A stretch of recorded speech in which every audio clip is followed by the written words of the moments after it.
Bankrupt होने वाली crypto currency platform FTX के बानी सैम बैंकमैन-फ्राइड को बहामास से गिरफ्तार कर लिया गया है। उसको जल्द ही अमेरिका के हवाले किए जाने का इम्कान है।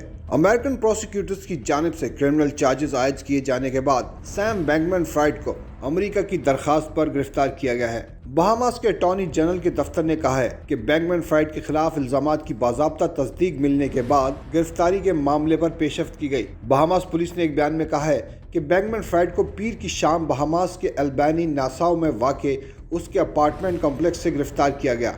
अमेरिका दरखास्त करे तो के हवाले किया जा सकता है।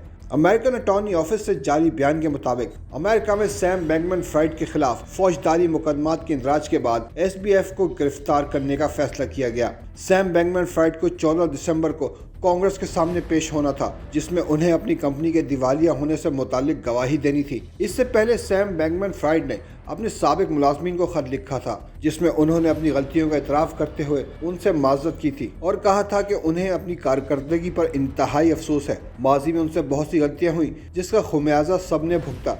FTX एक्सचेंज 2019 में कायम की गई थी और उसका सदर दफ्तर बहामास में है। लिक्विडिटी बहरान के बायस क्रिप्टो करेंसी एक्सचेंज ने 11 नवंबर को दिवालिया होने का ऐलान किया था, जिसके बाद सरमायाकारों के अरबों डॉलर्स डूब गए थे।